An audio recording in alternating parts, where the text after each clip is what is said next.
राधे राधे, जय श्री कृष्ण। आने वाले छठी महापर्व की आप सभी को हार्दिक शुभकामनाएं।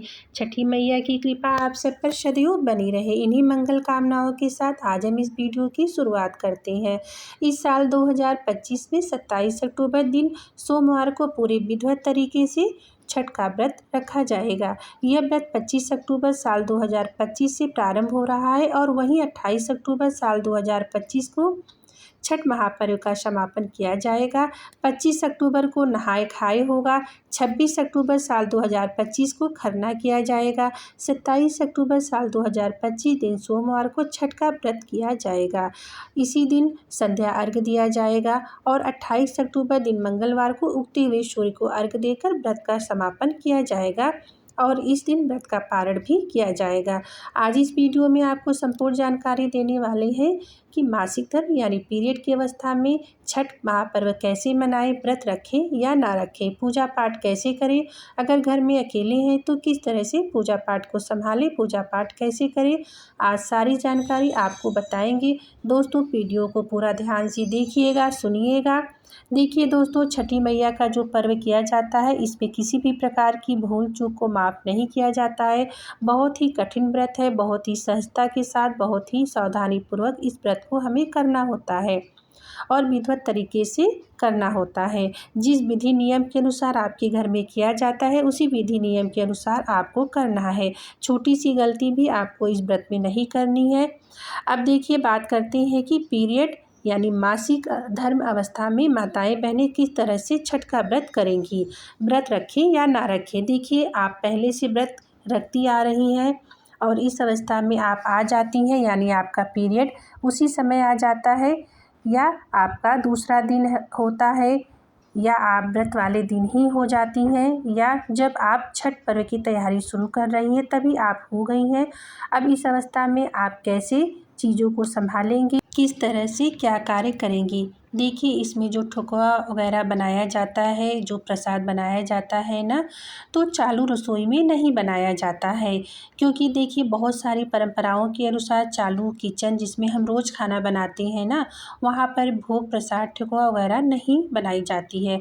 जो भी पूजा में संबंधित चीज़ होती है नहीं बनाई जाती है। इसके लिए आप सभी आंगन है या आपके घर के मतलब में जो स्वच्छ साफ जगह है वहाँ पर आप जो है साफ़ सुथरा करके वहाँ पर जो है आप मिट्टी का चूल्हा बना सकते हैं या आप ईंटे का चूल्हा बना सकते हैं।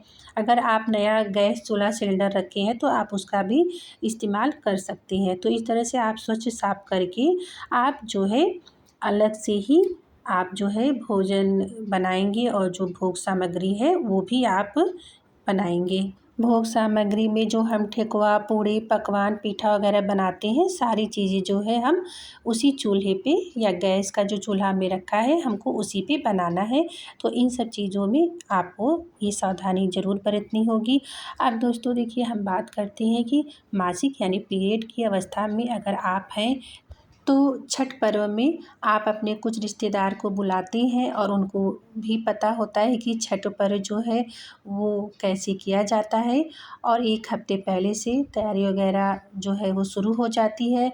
तो ख़ास लोग भी आ जाते हैं और देखिए, अभी ये गांव में परंपरा बनी हुई है। अभी भी लोग जो है इस पर्व को बहुत बड़ा जो है पर्व मानते हैं और इसी पर्व में आते हैं। तो देखिए, आप पीरियड की अवस्था में हैं तो आप थोड़ा परहेज़ कीजिएगा। देखिए, कई लोगों का मानना है कि जो है कोई घर पर नहीं है तो आप तैयारी कर सकती हैं, सब कुछ कर सकती हैं, भोग प्रसादी बना सकती हैं। आप खुद ही एक तरह से सोचिए कि जब चालू रसोई में भोग प्रसादी नहीं बनाई जा सकती है तो फिर महिलाएं इस अवस्था में छठी मैया का भोग प्रसाद कैसे बना सकती हैं, कैसे सूर्यदेव को अर्घ्य दे सकती हैं। देखिए, थोड़ा सा तो परहेज आपको करना ही पड़ेगा।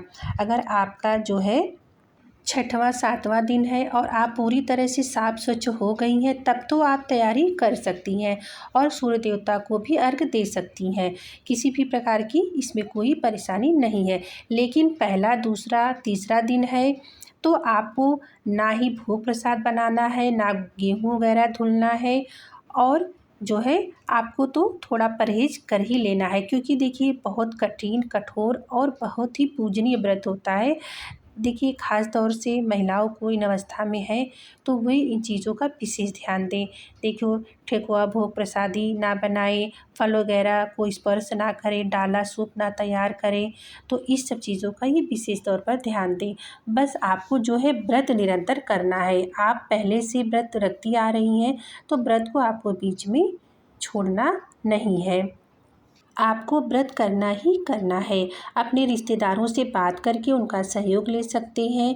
आप इस अवस्था में हैं, थोड़ा-सा सहयोग करिए। वैसे भी देखिए पूजा पाठ के लिए कोई मना नहीं करता है और इस तरह से आप थोड़ा-सा सहयोग माँग सकते हैं। बच्चे बड़े हैं तो आप उनका भी सहयोग ले सकते हैं।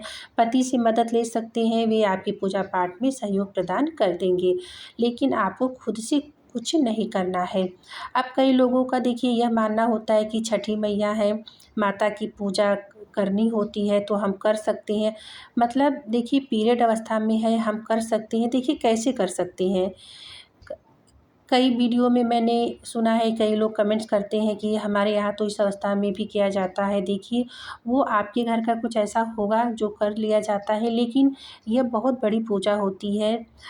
इसमें हमें बहुत सारी चीज़ों का परहेज़ करना होता है। जब चालू रसोई में भोग और प्रसादी नहीं बनाई जा सकती, तब स्त्री इस अवस्था में पूजा पाठ कैसे कर सकती है? भाई ये तो समझने वाली बात है।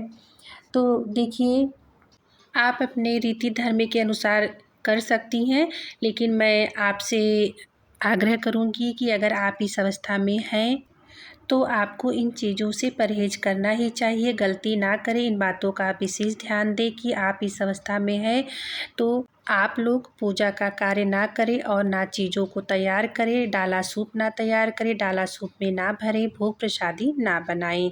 थोड़ा-सा परहेज़ कर लें। अपने रिश्तेदारों, घर के अन्य सदस्यों से सहयोग माँग सकते हैं पूजा पाठ के लिए। आपको कोई भी मना नहीं करेगा। अब बात कर लेते हैं कि हमें अर्घ कैसे देना है। देखिए अर्घ ही है जो वो बहुत ही महत्वपूर्ण रखता है, तो आपको अर्घ नहीं देना है।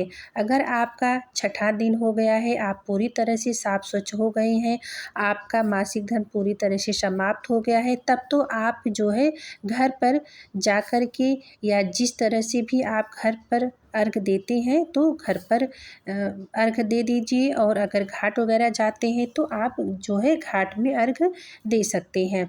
अगर छठा दिन है और आप पूरी तरह से जो है साफ स्वच्छ हैं, तभी आपको सूर्यदेव को अर्घ जो है वो देना है। अन्यथा आपको ज़रा से भी शंका लग रही है कि आप जो है इस अवस्था में नहीं हैं, आपका मासिक धर्म समाप्त नहीं हुआ है, तो आप इस अवस्था में घर परिवार के अन्य सदस्यों से सहयोग ले सकते हैं। बच्चों से भी ले सकते हैं, बच्चों से भी अर्घ दिलवा सकते हैं और छोटे बच्चे भी हैं तो आप छोटे बच्चों से भी दिलवा सकती हैं। बच्चे तो देखिए भगवान का रूप होते हैं, वो मन के सच्चे होते हैं, उनकी पूजा तो अवश्य स्वीकार की जाएगी। तो आप अपने पतिदेव जी से भी अर्घ वगैरह दिलवा सकती हैं और घर के अन्य सदस्यों से भी अर्घ दिला सकती हैं। व्रत आप पूरी श्रद्धा भावपूर्ण भक्ति के साथ जो है रखिएगा, जैसे व्रत रखते आ रहे हैं निरंतर। अपने व्रत को आप वैसे ही रखिएगा, व्रत को आपको नहीं छोड़ना है। बहुत बड़ा पर्व है, बहुत बड़ी पूजा है, बहुत ही महत्वपूर्ण व्रत है, इसलिए आपको व्रत नहीं छोड़ना है। बाकी मैंने आपको जो है सब बता दिया है। मासिक धर्म यानी पीरियड की अवस्था में आप क्या कैसे कर सकती हैं। भूल से भी आप एक्साइटमेंट में आकर के तैयारी मत करिएगा। और जो लोग करते हैं, कहते हैं कि हमारे यहाँ कर लिया जाता है इस अवस्था में, तो कोई नहीं, वो अपने घर का नियम देख सकते हैं। लेकिन हम लोगों के यहाँ पर हर एक पूजा पाठ में बहुत ही परहेज़ किया जाता है। जब पीरियड या मासिक धर्म में होते हैं तो हम पूजा पाठ जो है वो या पूजा पाठ से जुड़े हुए कोई कार्य नहीं करते हैं। भोग प्रसादी जल इत्यादि को नहीं स्पर्श करते हैं। तो यहाँ पर मैंने आपको संपूर्ण जानकारी दे दी है। आशा करती हूँ कि आपको हमारा यह वीडियो पसंद आया होगा। अगर पसंद आया होगा दोस्तों तो लाइक, कमेंट्स और शेयर ज़रूर कर दीजिएगा। फिर मिलते हैं एक और नए वीडियो में, तब तक के लिए राधे राधे।